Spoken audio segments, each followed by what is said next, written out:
یہ بات بالکل درست ہے کہ ہمارے درس نظامی کے نصاب میں کچھ ایسے اضافوں کی ضرورت ہے کہ جس کے ذریعے ہم مغربیت اور الحاد کے سیلاب کا مقابلہ کرنے کے لیے اپنے طلباء کو تیار کر سکیں۔ یعنی ایک نعرہ تو یہ بلند کیا جاتا ہے کہ قدیم و جدید تعلیم کا امتزاج پیدا کر دیا جائے، وہ تو در حقیقت اس نقطہ نظر سے ہے کہ تاکہ یہاں سے جب طالب علم جائے تو وہ سرکاری مناصب تک پہنچے، سرکاری عہدوں تک پہنچے۔ تو یہ تصور تو ہمارے نزدیک درست نہیں ہے کہ اس کا موضوع ہی تبدیل کر دیا جائے درس نظامی کا، لیکن ایک عالم کو بحیثیت عالم اپنے زمانے کے جن حالات سے باخبر ہونا چاہیے اور اپنے زمانے کے حالات میں وہ دین کو مؤثر انداز میں دوسروں تک پہنچانے کا جو سلیقہ ہونا چاہیے وہ پیدا کرنا بڑا ضروری ہے۔ آج سے میں نے جب وفاق المدارس کی صدارت کی ذمہ داری مجھ پر آئی تو میں نے وفاق المدارس عربیہ کے جو مختلف عاملہ کے اجلاسات شروع سے ہوئے ہیں ان سب کی حالات میں، ان سب کی قراردادوں کو میں نے پڑھا تو اس میں وفاق المدارس عربیہ کے اصل جو صدر، سب سے پہلے صدر تھے حضرت علامہ شمس اللہ افغانی صاحب رحمۃ اللہ علیہ، ان کی ایک تقریر میں نے پڑھی، اسی مجلس عاملہ میں انہوں نے تقریر کی تھی، اور اس کا حاصل یہ تھا کہ آج کی دور کا سب سے بڑا فتنہ وہ مغربیت ہے، یہ لفظ انہوں نے استعمال فرمایا تھا۔ اور وفاق المدارس عربیہ کو یہ چاہیے کہ اپنے نصاب و نظام کو اس طرح بنائے کہ اس میں مغربیت کی طرف سے جو سیلاب آیا ہوا ہے اس کا مقابلہ کرنے کی استعداد طلبہ میں پیدا ہو۔ یہ آج سے گویا تقریباً تو سمجھو کہ 50-60 سال پہلے حضرت علامہ شمس اللہ افغانی صاحب رحمۃ اللہ علیہ نے یہ بات فرمائی تھی، لیکن اس پر جس طرح عمل ہونا چاہیے تھا ابھی تک نہیں ہو پایا۔ اس کی ایک وجہ یہ تھی کہ پہلے ہمارے جو حضرات اکابر گزرے ہیں جنہوں نے یہی درس نظامی پڑھا ہے تو وہ اتنی دقت نظر کے ساتھ پڑھا تھا اور اس طرح اس کو اپنے اندر سمویا تھا کہ اس میں ایسے اصول خود بخود ان کے ذہن کے سانچے میں آ گئے تھے جن کو مد نظر رکھتے ہوئے دنیا کے ہر اعتراض، ہر شبے کا جواب ہو سکتا تھا۔ اب اگر آپ حضرت نانوتوی رحمۃ اللہ علیہ کی رسائل پڑھیں، دیکھیں حضرت نانوتوی نے جو کچھ تحریر فرمایا یا جو تقریریں کی تھی، تو اگر ان کو دقت نظر سے پڑھا جائے تو اس میں ان موجودہ مغربیت کے فلسفوں کا جواب موجود ہے۔ اسی طرح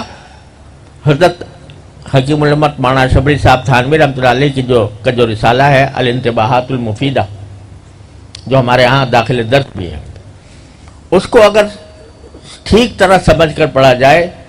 تو اس میں تمام یہاں تک کہ نئے پیدا شدہ اعتراضات کا بھی جواب موجود ہے، یعنی اس کے اصول بتا دیے گئے ہیں۔ تو وہ حضرات اس کو کافی سمجھتے تھے، لیکن اب ایسی صورتحال پیدا ہو گئی ہے کہ یہ بھی کتابیں بس ایک سرسری انداز سے پڑھ لی اور پڑھا لی جاتی ہیں اور ان کے اندر جو دقائق یہاں ہیں اور ان کی تطبیق جس طرح موجودہ افکار کے اوپر ہو سکتی ہے اس کی تفصیلات میں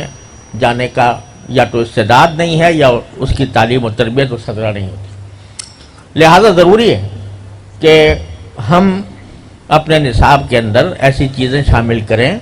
جو اس مغربیت کے سیلاب کا مقابلہ کرنے کے لیے اپنے طلباء کو تیار کیا جا سکے، اور اس کے لیے الحمدللہ کام شروع ہو چکا ہے، اور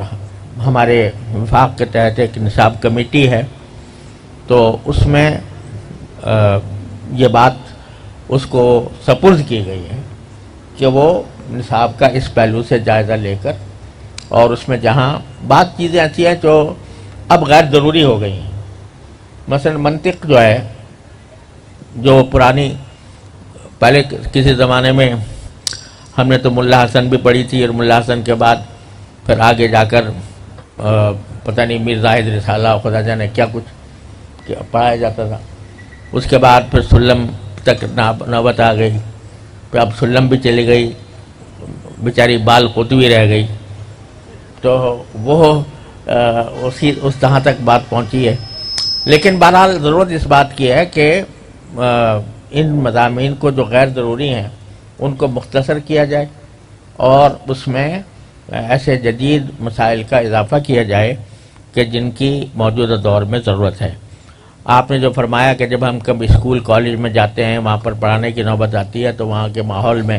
جو اصطلاحات چلتی ہیں ہم ان سے بے خبر ہوتے ہیں،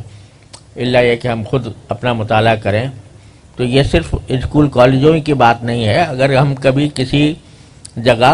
کوئی دین کی تبلیغ کے لیے، دعوت کے لیے کوئی خطاب کریں،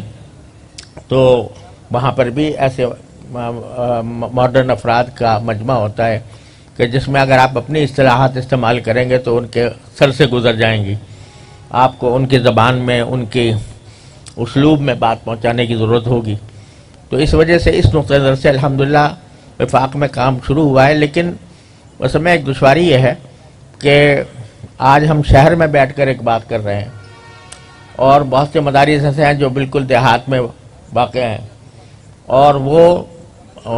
عادی ہیں کہ ان کے ہاں جو فضیلت اور کمال کا جو مدار ہے وہ میر زاہد رسالے پر ہے، اس میں جو ہے وہ ملا جلال کے اوپر ہے، وغیرہ وغیرہ۔ تو جب ان کے سامنے اس قسم کی بات آتی ہے تو ان کو بہت اچنبھی لگتی ہے، اور وہ بعض اوقات اس کی مخالفت بھی کرتے ہیں، لیکن ظاہر ہے کہ حقائق کو نظر انداز نہیں کیا جا سکتا، تو اس کو پیش نظر رکھتے ہوئے ہم انشاءاللہ تدریجاً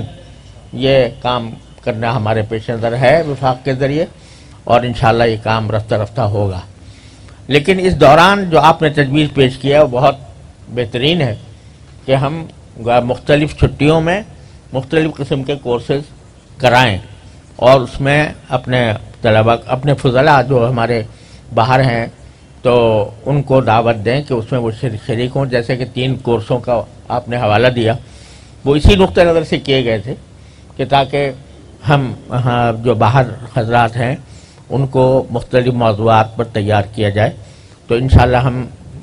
اس بات کو بھائی سب حضرات دارالعلوم کے اس کو پیش نظر رکھیں، اور آئندہ اسی طرح ہمیں بتا دیں کہ سردیوں کی چھٹیاں کب ہوتی ہیں اور گرم علاقوں میں کب ہوتی ہیں، اس کے حساب سے انشاءاللہ ہم کوشش کریں گے کہ اس قسم کے کورسز یہاں پر تیار کیے جائیں۔